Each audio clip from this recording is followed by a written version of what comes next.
There are so many jackals and other animals in the forest, but there will be only one lion. Joseph Vijay enum naan.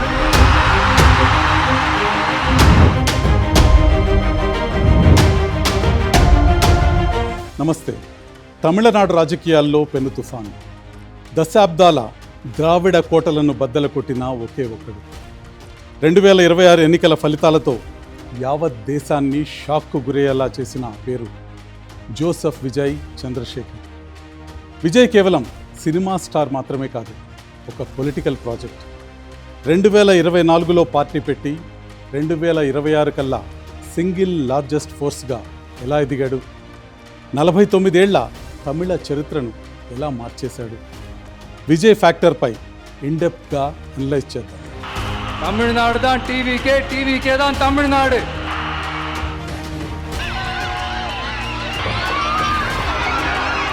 ఒకప్పుడు ఎంజీఆర్, ఆ తర్వాత జయలలిత. ఇప్పుడు ఆ వారసత్వానికి కొత్త చిరునామా దొరికింది. 234 స్థానాల్లో పోటీ చేసి 108 సీట్లతో తమిళగ వెట్రి కళగం టీవీకే అతి పెద్ద పార్టీగా అవతరించింది. దాదాపు 35% ఓట్లను కొల్లగొట్టిన విజయ్ డిఎంకే, ఏఐడిఎంకేల ఓటు బ్యాంకుకు భారీగా గండి కొట్టాడు. విజయ్ విజయం వెనుక కేవలం సినిమా క్రేజ్ మాత్రమే ఉందనుకుంటే అది పొరపాటే అవుతుంది. దీని వెనుక అత్యంత పకడ్బందీ వ్యూహం ఉంది. విజయ్ మక్కల్ ఇయక్కం ఒక సైలెంట్ ఆర్మీ. విజయ్ గత 15 ఏళ్లుగా తన ఫ్యాన్ క్లబ్ను సేవా సంస్థలా నడిపాడు. కరోనా సమయంలో సాయం, పేద విద్యార్థులకు ట్యూషన్, నియోజకవర్గాల వారీగా అన్నదానం, ఇవన్నీ అతడిని రాజకీయాల కంటే ముందే ప్రజల మనిషిని చేశాయి. విజయ్ యువత ఓట్లను భారీగా ఆకర్షించాడు. డిఎంకేను రాజకీయ ప్రత్యర్థిగా, బీజేపీని సైద్ధాంతిక ప్రత్యర్థిగా పేర్కొంటూ న్యూట్రల్ ఓటర్లను తన వైపుకు తిప్పుకున్నాడు. 1977లో ఎంజీఆర్ సొంతంగా పార్టీ పెట్టి సీఎం అయ్యారు. ఆ తర్వాత శివాజీ గణేశన్ నుంచి కమల్ హాసన్ వరకు ఎంతోమంది స్టార్స్ ప్రయత్నించినా ఆ స్థాయిలో సక్సెస్ కాలేదు. కానీ విజయ్కి ఈ విజయం ఎలా సాధ్యమైందనేది ఇప్పుడు రైజ్ అవుతున్న క్వశ్చన్. విజయ్కి వారసత్వ రాజకీయాలు లేవు, ఎలాంటి అవినీతి ఆరోపణలు లేవు. ఒక అన్నగా, కొడుకుగా మహిళల్లో విపరీతమైన ఆదరణ ఉంది. అటు స్టాలిన్, ఇటు ఎడప్పాడి కాకుండా కొత్త ముఖం కోసం ఎదురుచూస్తున్న తమిళులకు విజయ్ ఒక ఆశాకిరణంలా కనిపించాడు. తమిళగడ్డ మీద సినిమాకి, పాలిటిక్స్కి విడదీయలేని బంధం ఉంది. కానీ ఎంజీఆర్ తర్వాత ఆ రేంజ్ సక్సెస్ ఎవరికీ దక్కలేదు. సూపర్ స్టార్ రజనీకాంత్ రాజకీయాల్లోకి వస్తానని ఊరించారు, కానీ చివరి నిమిషంలో వెనకడుగు వేశారు. కమల్ హాసన్ పార్టీ పెట్టారు, కానీ ఓటర్లను తన వైపు తిప్పుకోవటంలో స్ట్రగుల్ అయ్యారు. మరికొందరు హీరోలు పార్టీలు పెట్టి కేవలం ఫ్యాన్ అసోసియేషన్స్కే పరిమితమయ్యారు. కానీ విజయ్ రూటే సపరేట్. విజయ్ కేవలం నటుడిగా రాలేదు, ఒక పక్కా ప్లానింగ్తో ఒక పొలిటికల్ ఆర్కిటెక్ట్లా గ్రౌండ్ ప్రిపేర్ చేసుకున్నాడు. సాధారణంగా తమిళ రాజకీయాలు అంటేనే అరుపులు, కేకలు, ప్రత్యర్థులపై విమర్శల దాడులు. కానీ విజయ్ ఇక్కడ చాలా స్మార్ట్గా అడుగులు వేస్తూ ఉన్నాడు. పాత తరం రాజకీయ నాయకుల్లా కాకుండా ఒక మోడర్న్ లీడర్గా కనిపించాడు. గొడవలు వద్దు, అభివృద్ధి ముద్దు అనేలా ఆయన ప్రసంగాలు సాగాయి. నిరుద్యోగం, ఎడ్యుకేషన్, మహిళల భద్రత, ఈ పాయింట్ల మీద విజయ్ ఫోకస్ పెట్టాడు. అందుకే యువత ఇప్పుడు విజయ్ని ఒక సేవియర్లా చూస్తుంది. వాస్తవానికి విజయ్ పొలిటికల్ కెరియర్ 2024లో మొదలవ్వలేదు, 2009లోనే స్టార్ట్ అయింది. తనకున్న ఫ్యాన్స్ క్లబ్ విఎంఐని మూవీ ప్రమోషన్లకే వాడుకోకుండా ప్రజాసేవలో పాల్గొనేలా చేయడంతో అప్పటి నుంచే విజయ్ రూట్ క్లియర్ అయిపోయింది. కేవలం జెండాలు పట్టుకుని నినాదాలు చేయటం కాదు, ప్రజల మనసుల్లో చోటు సంపాదించేలా ప్లాన్ చేశాడు విజయ్. విఎంఐ ద్వారా విజయ్ టీం చేసిన పనులు కొన్ని చెప్పుకోవాలి. రక్తదాన శిబిరాలు ఏర్పాటు చేసి వేలాది మంది ప్రాణాలు కాపాడటం, తుఫాన్లు, వరదలు వచ్చినప్పుడల్లా సాయం అందించడంలో ఫస్ట్ లైన్లో నిలబడటం, ఉచిత అన్నదానం పేరిట పేదవాడి ఆకలి తీర్చడంలో ముందు నిలవటం, పేద విద్యార్థులకు ఫీజులు కట్టడం, బుక్స్ ఇవ్వటం చేస్తూ ఒక అన్నగా పేరు తెచ్చుకున్నాడు. దీనివల్ల విజయ్ అంటే కేవలం ఒక హీరో మాత్రమే కాదు, కష్టాల్లో తోడుండే కుటుంబ పెద్ద అనే ఇమేజ్ జనాల్లోకి బలంగా వెళ్ళిపోయింది. కొత్తగా పార్టీ పెట్టే వాళ్లకు బూత్ లెవెల్ నెట్వర్క్ నిర్మించుకోవడానికి దశాబ్దాలు పడుతుంది. కానీ విజయ్ దగ్గర పార్టీ ప్రకటించే సమయానికే ఒక ఆర్మీ సిద్ధంగా ఉంది. 2,90,000 మంది ఆఫీస్ బేరర్లు, 69,400 మంది బూత్ ఏజెంట్లు, పల్లెటూరు నుంచి పట్నం దాకా ప్రతి గల్లీలో పార్టీ నెట్వర్క్ ముందుగానే ఏర్పాటు చేసుకున్నాడు విజయ్. విజయ్ పవర్ ఏంటో 2021 స్థానిక సంస్థల ఎన్నికల్లోనే అందరికీ అర్థమైపోయింది. అప్పుడు విఎంఐ అభ్యర్థులను స్వతంత్రులుగా నిలబెడితే మెజార్టీ స్థానాల్లో క్లీన్ స్వీప్ చేశారు. అంటే కేవలం విజయ్ సినిమా చూడటమే కాదు, ఆయన మాట మీద ఓటు వేయటానికి కూడా జనం రెడీగా ఉన్నారని అప్పుడే ప్రూవ్ అయింది. அதான் நம்ம அரசியல் இனிமையும் கொள்கை இனிமையும் 2 பேரும் என்ன பண்ணுறாங்கன்னா 2 பேரும் பேசி வச்சுக்கிட்டு இந்த செட்டிங்லாம் பண்ணி வச்சுக்கிட்டு மாற்றி மாற்றி சோஷியல் மீடியாவில் ஹேஷ்டேக் போட்டு விளையாட்டுருக்குறாங்க.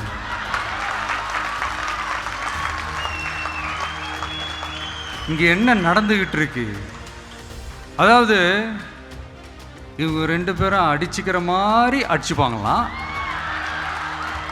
తమిళనాడు రాజకీయాలంతా భావోద్వేగాలు, ద్రావిడ సిద్ధాంతాలు, భాషా ఉద్యమాలు. కానీ విజయ్ రాకతో నేడు సీన్ పూర్తిగా మారిపోయింది. తమిళనాడు యువతకు కావాల్సింది ఐడియాలజీ కాదు, ఐడెంటిటీ అని అర్థమైంది. పెద్దలు ద్రావిడ రాజకీయాల మత్తులో ఉంటే నేటి కుర్రకారు చూపు మాత్రం జాబ్స్ పైనే ఉంది. వాళ్లకు పేపర్ లీకేజీలు లేని పక్కా పరీక్షలు కావాలి, లంచం లేని పాలన అందించాలి. ఇలాంటి టైంలో యూత్కు విజయ్ ఒక ఆశాకిరణంలా కనిపించాడు. విజయ్ ఊరికే రాలేదు, పక్కా ప్లానింగ్తో వచ్చాడు. ఆడియో లాంచ్లనే తన పొలిటికల్ గ్రౌండ్గా మార్చుకున్నాడు. కేవలం డ్యాన్స్లు, ఫైట్లు కాదు, యువత గుండెల్లో గుబులు పుట్టిస్తున్న సమస్యల్ని తన అస్త్రాలుగా మార్చుకున్నాడు. నీట్ పరీక్షల ఒత్తిడి నుంచి నిరుద్యోగ రక్కసి వరకు ప్రతి అంశాన్ని టచ్ చేస్తూ యూత్ ఐకాన్గా ఎదిగాడు ఈ దళపతి. 2019లో సిఏఏ మీద గళం విప్పి తాను కేవలం మేకప్ వేసుకునే హీరోని మాత్రమే కాదు, ప్రశ్నించే ధైర్యమున్న నాయకుడిని నిరూపించుకున్నాడు. తమిళనాడులో ఒక పార్టీ పెట్టాలంటే ఏదో ఒక సామాజిక వర్గం మద్దతు ఖచ్చితంగా ఉండాలి. కానీ విజయ్ మాత్రం దీనికి పూర్తిగా విరుద్ధం. ఏ ఒక్క కులానికో పరిమితం కాలేదు. అగ్రవర్ణాల నుంచి అణగారిన వర్గాల వరకు అందరినీ తన వైపుకు తిప్పుకున్నాడు. అర్బన్ ఓటర్లు, యువత, మహిళలు, ఫస్ట్ టైం ఓటర్లే టార్గెట్గా టీవీకే ముందుకు సాగింది. యాంటీ ఎస్టాబ్లిష్మెంట్ అంటే వ్యవస్థపై ఉన్న అసంతృప్తిని తన వైపుకు తిప్పుకోవడంలో విజయ్ పూర్తిగా సక్సెస్ అయ్యాడు. ఇక్కడ అందరినీ ఆశ్చర్యపరిచిన విషయం ఏంటంటే ఎస్సీ ఎస్టీ రిజర్వ్డ్ నియోజకవర్గాల్లో టీవీకే ప్రభంజనం సృష్టించింది. సాంప్రదాయ కూటములను మట్టి కరిపిస్తూ టీవీకే జెండా రెపరెపలాడింది. 20 రిజర్వ్డ్ స్థానాల్లో టీవీకే జెండా పాతగా 13 స్థానాల్లో ఎన్డీఏ కూటమి గెలుపొందింది. ఎస్పీఏ కూటమి కేవలం 9 స్థానాలకే పరిమితమైంది. దీన్ని బట్టి అర్థమవుతుంది ఒక్కటే, విజయ్ అంటే కేవలం సినిమా స్టార్ కాదు, అణగారిన వర్గాలకు ఒక నమ్మకమైన మనిషిని. సాధారణంగా కొత్త పార్టీలకు రాష్ట్ర వ్యాప్త ఆదరణ రావటం చాలా కష్టం. కానీ టీవీకే ఓట్ షేర్ అన్ని ప్రాంతాల్లోనూ సమానంగా ఉండటం రాజకీయ విశ్లేషకులను సైతం ముక్కున వేలేసుకునేలా చేస్తుంది. కులాలకు అతీతంగా తమిళ తంబీలు విజయ్ని ఓన్ చేసుకున్నారు. రాష్ట్ర వ్యాప్త విస్తరణకు ఇదే అతిపెద్ద ప్లస్ పాయింట్గా మారింది. డిఎంకే సర్కార్పై పెల్లుబుకిన వ్యతిరేకతే విజయ్కు పెట్టుబడిగా మారింది. పాలనా వైఫల్యం, పెరిగిన అవినీతి వెరసి ప్రజల్లో గూడు కొట్టుకున్న అసంతృప్తిని దళపతి విజయ్ సరిగ్గా వాడుకున్నాడు. ముఖ్యంగా రాష్ట్రంలో శాంతి భద్రతల ఫెయిల్యూర్ను విజయ్ ప్రధాన అస్త్రంగా మార్చుకున్నాడు. పెరుగుతున్న నేరాలు, ముఖ్యంగా మహిళా రక్షణపై విజయ్ సంధించిన ప్రశ్నలు డిఎంకే గుండెల్లో రైళ్లు పరిగెత్తించాయి. దీంతో గ్రామీణ, పట్టణ ప్రాంత మహిళలు విజయ్ మాటలకు ఫిదా అయ్యారు. రక్షణ కల్పించని సర్కార్ మాకొద్దంటూ టీవీకే వైపు మొగ్గు చూపారు. ఇదిలా ఉంటే జయలలిత మరణం తర్వాత అన్నా డిఎంకే దిక్కుతోచని స్థితిలో పడిపోయింది. అంతర్గత పోరు, నాయకత్వాలేమీ ఆ పార్టీ కేడర్ను నీరుగార్చింది. సరిగ్గా ఇదే సమయంలో రాజకీయ శూన్యాన్ని భర్తీ చేస్తూ విజయ్ ఎంట్రీ ఇచ్చాడు. అమ్మ అభిమానులు, పార్టీ రెబల్స్ అందరికీ ఇప్పుడు దళపతే ఏకైక ఆశాదీపమయ్యాడు. என் கழக தோழர்களையும் என் நாட்டு மக்களையும் பார்க்கறதுக்கோ சந்திக்கிறதுக்கோ தடை போடுறதுக்கு நீங்க யாருங்க? தடையை மீறிய மக்களை பார்க்கணும்னு முடிவு பண்ணிட்டா போயே தீருவேன். சட்டத்தை மதிக்கணும்ன்ற ஒரே காரணத்துக்காக தான் அமைதியா இருக்கிறேன். நேத்து வந்தவெல்லாம் முதலமைச்சர் ஆகணும்னு கனவு காண்றான்னு சொல்றீங்க, அது நடக்கவே நடக்காதுன்னு சொல்றீங்க. அப்புறம் எங்க எந்த கட்சிக்கும் இல்லாத நெருக்கடியை தமிழக வெற்றி கழகத்துக்கு மட்டும் போட்டுக்கிட்டே இருக்கிறீங்க. ఒకప్పుడు చెన్నై అంటే డిఎంకేకి కంచుకోట. 2021లో క్లీన్ స్వీప్ చేసిన చోట ఈసారి సీన్ రివర్స్ అయింది. విజయ్ ఎంట్రీతో లెక్కలన్నీ తలకిందులయ్యాయి. గ్రేటర్ చెన్నైలోని మొత్తం 37 సీట్లలో టీవీకే ఏకంగా 32 చోట్ల గెలిచి క్లీన్ స్వీప్ చేసింది. సాక్షాత్తు ముఖ్యమంత్రి ముత్తువేల్ కరుణానిధి స్టాలిన్ తన సొంత నియోజకవర్గం కొళత్తూరులోనే ఓడిపోయారంటే విజయ్ వేవ్ ఏ రేంజ్లో ఉందో అర్థం చేసుకోవచ్చు. సిటీలో విజయ్ పార్టీకి 45.3% ఓట్లు వస్తే డిఎంకే కూటమికి కేవలం 29.7% మాత్రమే వచ్చాయి. అంటే గ్యాప్ దాదాపు 15% పైనే ఉంది. రిజల్ట్స్ గురించి కాస్త ఇన్డెప్త్గా చర్చిస్తే ఒక విషయం క్లియర్గా అర్థమవుతుంది. విజయ్కి సిటీ జనం బ్రహ్మరథం పట్టారు. ఊళ్ళు దాటి పల్లెల్లోకి వెళ్లే కొద్దీ ఆ ఇంపాక్ట్ కొద్దిగా తగ్గుతూ కనిపిస్తుంది.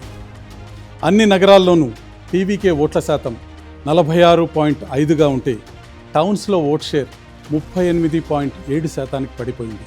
అలాగే సెమీ రూరల్లో 31.4%, పల్లెటూళ్లలో అయితే 30.5%గా నమోదైంది. కొత్త పార్టీలు గ్రామీణ ప్రాంతాల్లో విస్తరించడానికి సమయం పడుతుంది. ఈ ఎలక్షన్ రిజల్ట్స్ తమిళనాడు రాజకీయాల్ని 3 ముక్కలు చేశాయి. సిటీ ఓటర్లు, యూత్, విద్యావంతులు విజయ్ వెంటే నడిచారు. అందుకే పట్టణ ప్రాంతాల్లో ఆ పార్టీ తిరుగులేని ఆధిక్యం సాధించింది. పల్లెటూరు జనం, ముఖ్యంగా గ్రామీణ ప్రాంతాల ఓటరు అన్నా డిఎంకే వెనకే నడిచాడు. దీంతో ఎన్డీఏ కూటమి ఆయా ప్రాంతాల్లో ఉనికి చాటుకుంది. ఇక డిఎంకే కూటమి విషయానికి వస్తే డెల్టా ప్రాంతాలు తప్ప మిగిలిన చోట్ల ఆ పార్టీ తుడిచిపెట్టుకుపోయింది. సినిమా వాళ్ళంటే కేవలం జనాలను పోగేస్తారు, భారీ రోడ్ షోలు చేస్తారు. కానీ వచ్చిన జనమంతా ఓట్లేసిన సందర్భం లేదు. ఇన్నాళ్ళు తమిళనాడులో ఇదే జరుగుతూ వచ్చింది. కానీ విజయ్ ఈ లెక్కను పూర్తిగా మార్చేశారు. ఎన్నికల నిర్వహణ కోసం కార్పొరేట్ లెవెల్లో ప్రొఫెషనల్ మేనేజ్మెంట్ టీమ్స్ను రంగంలోకి దించారు. ప్రతి బూత్లో ఏం జరుగుతోంది, ఎంతమంది ఓటర్లు ఉన్నారనేది రియల్ టైంలో యాప్స్ ద్వారా మానిటర్ చేశారు. రోడ్ షోలకు వచ్చిన జనాన్ని కేవలం ఈలలు వేయటానికి పరిమితం చేయకుండా వారిని పార్టీ కార్యకర్తలుగా, ఓటర్లుగా మార్చే డిజిటల్ నెట్వర్క్ను బిల్డ్ చేశారు. విజయ్ వాడింది పాతకాలపు రాజకీయం కాదు, ఇది పక్కా డేటా డ్రివెన్ పాలిటిక్స్. సపోర్టర్స్ ఎక్కడెక్కడ ఉన్నారు, యువత ఏం కోరుకుంటోంది అనే విషయాలను రియల్ టైం మ్యాపింగ్ ద్వారా ఎప్పటికప్పుడు అనలైజ్ చేశారు. సెన్సేషన్ కాదు, ఆర్గనైజేషన్ ముఖ్యమనే సూత్రాన్ని విజయ్ బలంగా నమ్మారు. సోషల్ మీడియాలో వచ్చే హైప్ మాత్రమే కాకుండా గ్రౌండ్ లెవెల్లో ఓటర్లను పోలింగ్ స్టేషన్ వరకు తీసుకెళ్లేలా పటిష్టమైన యంత్రాంగాన్ని నిర్మించారు. ఈ మోడర్న్ అప్రోచ్, క్రమశిక్షణతో కూడిన ప్రచారం తమిళనాడు యువతను విపరీతంగా ఆకట్టుకుంది. పాతతరం పార్టీలకు భిన్నంగా టీవీకే ప్రచారం ఎంతో పద్ధతిగా, టెక్నాలజీతో నిండి ఉండటంతో విజయ్కు యువత జై కొట్టింది. నిన్నటిదాకా సినిమా వాళ్ళు వస్తుంటారు, పోతుంటారు అనుకున్న వాళ్ళందరికీ విజయ్ తన రిజల్ట్స్తో గట్టి షాక్ ఇచ్చాడు. ఏకంగా 108 సీట్లు గెలుచుకుని టీవీకే సింగిల్ లార్జెస్ట్ పార్టీగా అవతరించింది. డిఎంకే కేవలం 59 సీట్లకే పరిమితమై చతికిలబడిపోయింది. 47 సీట్లతో ఏఐఏడిఎంకే 3వ స్థానానికి పరిమితమైంది. ఇక కాంగ్రెస్ 5, పిఎంకే 4, బీజేపీ 1 సీటుతో సరిపెట్టుకోవాల్సి వచ్చింది. కేవలం సీట్లే కాదు, ఓట్ షేర్లో కూడా విజయ్ మార్క్ స్పష్టంగా కనిపించింది. 35.11%తో టీవీకే ఫస్ట్ ప్లేస్లో ఉంది. తర్వాతి స్థానాల్లో ఎస్పీఏ 31.4%, ఎన్డీఏ కూటమి 27.2% ఓట్లు రాబట్టుకున్నాయి. இந்த திமுக அரசு மாதிரி அண்டர் கிரவுண்ட் டீலிங், மறைமுக உறவுக்காரர்களா இந்த பாஜகவோட எப்பவுமே நாம இருக்க மாட்டோம். 2, 3வது மூச்சுக்கு 300 தடவை அம்மா அம்மா அம்மான்னு சொல்லிக்கிட்டு ஜெயலலிதா மேடம் சொன்ன அந்த விஷயத்தை டோட்டலா மறந்துட்டு ஒரு பொருந்தா கூட்டணியா ஒரு கூட்டணியை ஒண்ணு அமைச்சுக்கிட்டு கேட்டா தமிழ்நாட்டோட நலனுக்காக இந்த பாஜகவோட கூட்டணி வச்சிருக்கோம்னு சொல்லிக்கிறாங்களே, அவங்கள மாதிரியே நாம இருக்க மாட்டோம். ఇప్పటిదాకా తమిళనాడు అంటే డిఎంకే వర్సెస్ ఏఐఏడిఎంకే, ఈ 2 పార్టీల నీడలోనే చిన్న చిన్న పార్టీలు బతికేవి. కానీ ఇప్పుడు సీన్ మారింది. విజయ్ రూపంలో తమిళ రాజకీయాలకు ఒక పటిష్టమైన థర్డ్ పోల్ దొరికింది. ఇప్పటిదాకా డిఎంకే లేదా ఏఐఏడిఎంకే కాళ్లు పట్టుకున్న చిన్న పార్టీలకు ఇప్పుడు టీవీకే ఒక పెద్ద దిక్కులా కనిపిస్తుంది. దశాబ్దాల కాలంగా సాగుతున్న పాత రాజకీయ నిర్మాణానికి బీటలు వారాయి. ఓటర్లు మార్పు కోరుకుంటున్నారని ఈ రిజల్ట్ స్పష్టంగా తేల్చి చెప్పింది. విజయ్ ఎన్నికల్లో షాకింగ్ ఫ్యాక్టర్ ఓటర్లకు డబ్బు పంచకపోవడం. డిఎంకే, ఏఐఏడిఎంకే పోటీపడి ఓటుకు 5,000 దాకా పంచగా విజయ్ పార్టీ ఓటు కొనుగోలుకు ప్రయత్నించలేదు. డిఎంకే, ఏఐఏడిఎంకేల దగ్గర డబ్బు తీసుకున్న ఓటర్లు విజయ్ పార్టీకి ఓటు వేశారు. అధికారంలో ఉన్నంతసేపు అవినీతితో ఆర్జించి అందులో కొద్ది భాగాన్ని ఓట్లు కొనటానికి వాడే రాజకీయ పార్టీలు విజయాన్ని చూసి కాస్త షాక్ తిన్నాయి. விஜய் தப்பு பண்ண மாட்டான், தப்பு பண்ணவும் விட மாட்டான். அது யாராக இருந்தாலும் சரி, என்னோட கவர்மெண்ட்ல என் கூடவே இருக்கிறவங்களாகவும் சரி விட மாட்டான். சப்போஸ் யாருக்காவது அப்படி ஒரு எண்ணம் மனசுல இருந்துச்சுன்னா நம்ம ஜெயிச்சுட்டோம், ஒரு ஆட்டம் ஆடி பார்க்கலாம் அப்படின்ற எண்ணம் யாருக்காவது இருந்துச்சுன்னா இப்பவே இந்த நிமிஷமே அதை எரேஸ் பண்ணிருங்க. இங்க ஒரே சென்டர் தான் என் தலைமையில் உண்டான சென்டர். இந்த பக்கம் ஒரு சென்டர், இந்த பக்கம் ஒரு பவர் சென்டர், அங்க ஒரு பவர் சென்టర్, அதெல்லாம் கிடையவே கிடையாது. இப்பவே சொல்லிடுறேன். రాజకీయాల్లో గెలవటం ఒక ఎత్తు, నిలబడటం మరో ఎత్తు. ఓట్ల వేటలో గెలిచారు, ప్రత్యర్థుల కోటలు బద్దలు కొట్టారు. కానీ అసలు సిసలు పరీక్ష ఇప్పుడే మొదలవుతుంది. తమిళనాడు రాజకీయ ముఖ చిత్రంపై టీవీకే జెండా రెపరెపలాడింది సరే, మరి పాలనలో ఆ వేగం కనిపిస్తుందా? దశాబ్దాల ద్రవిడ రాజకీయాల పునాదులు కదిలించిన దళపతి అడ్మినిస్ట్రేషన్ బాధ్యతల్లో తన ముద్ర వేస్తారా? మరి ముఖ్యంగా కరూర్ లాంటి ఘటనలు రిపీట్ కాకుండా చూడగలుగుతారా? Administrative discipline చూపించగలుగుతారా? ఏది ఏమైనా విజయ్ ఫ్యాక్టర్ ఒక విషయాన్ని స్పష్టం చేసింది. ప్రజలు మార్పు కోరుకుంటే దశాబ్దాల సామ్రాజ్యాలు కూడా కుప్పకూలాల్సిందే. మొత్తానికి ద సూపర్ స్టార్ సకం ముగిసింది, లీడర్ ప్రస్థానం మొదలైంది. There are so many jackals and other animals in the forest, but there will be only one lion. Joseph Vijay enum naan